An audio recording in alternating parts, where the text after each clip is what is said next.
Joining us now is Louisiana Republican Senator Bill Cassidy. Senator, thanks so much for joining us tonight.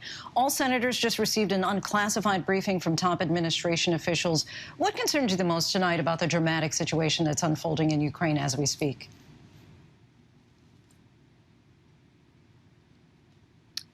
Senator, I don't know if you can hear me. We're having a difficult time hearing you. Is there anything that we might be able to do? There we go. That unmute always works like a charm. Okay. Do you need me to repeat the question, or you're good? I'm good. Okay. There's concern that the sanctions will not be adequate. I will point out that they are not sanctioning the oil and gas export industry of the Russians. That is their principal source of revenue. It's also my understanding they're not sanctioning the banks that are involved with this oil trade. Now, as long as he's able to get money selling natural gas and oil, he doesn't need to dip into his reserves, and he's going to have an increased resiliency.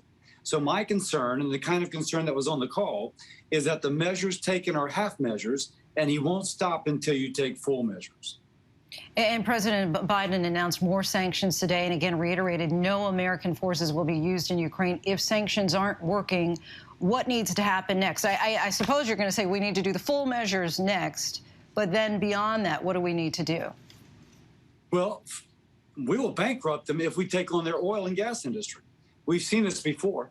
In the Reagan administration, the Saudis flooded the world with cheap oil. That's why the Soviet Union fell. They didn't have the revenue to maintain their war machine. Now they're supplying 40% of the world's natural gas. They need to be pushed out of that market share. The U.S. has to increase production. If we do that, they lose the revenue.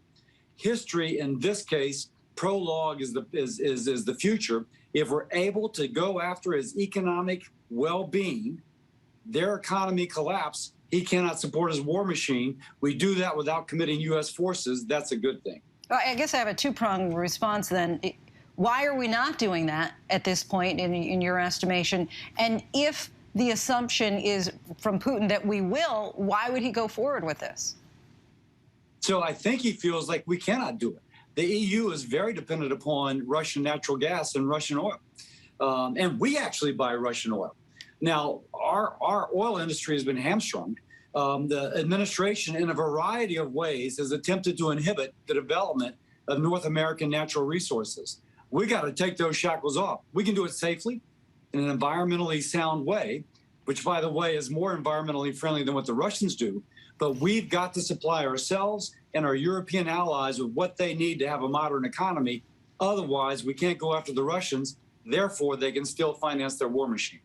This is now the biggest armed conflict in Europe since World War II. Is there a red line, in your opinion, that Putin and Russia could cross, that U.S. troops would have to get involved at that point? Clearly, it's an invasion of an Article 5 NATO country. And they've increased their forces adjacent to the Baltic states and to Poland. So we are 7,000 troops that are going there. That's supposed to send a message. Frankly, we need far more. So if one is attacked, all are attacked. We saw our European allies respond after 9/11 as if they were attacked as we were attacked on 9/11. And by our Article 5 treaty, we should be increasing our forces in the Baltic states and in Poland. Russians only respond. Putin only responds to strength. This is not the Russian people. They're the victims of this as much as the Ukrainians. It is Putin, and he's only going to respond to strength.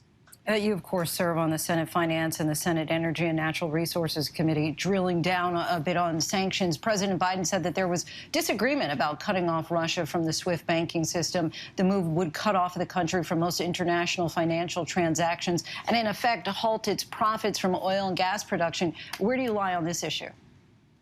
Yeah, so the president needs to show presidential leadership, bringing our allies to a point of agreement. Now, until we can help replace some of the Russian oil and natural gas which they supply, they're nervous about being unable to import it. But as long as they're buying it, Putin can finance his war machine. So I think the president needs to, one, show leadership, and secondly, he needs to show that he can help them wean themselves off of Russian energy in a way that they can maintain their prosperity, but not finance what Putin wishes to do.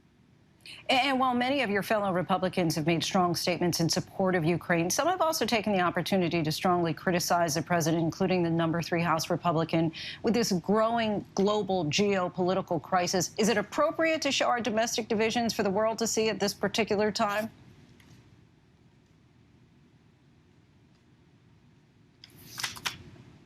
We've lost Senator Cassidy. Okay. All right. Our thanks to the senator for his time. Hi, everyone. George Stephanopoulos here. Thanks for checking out the ABC News YouTube channel. If you'd like to get more videos, show highlights, and watch live event coverage, click on the right over here to subscribe to our channel. And don't forget to download the ABC News app for breaking news alerts. Thanks for watching.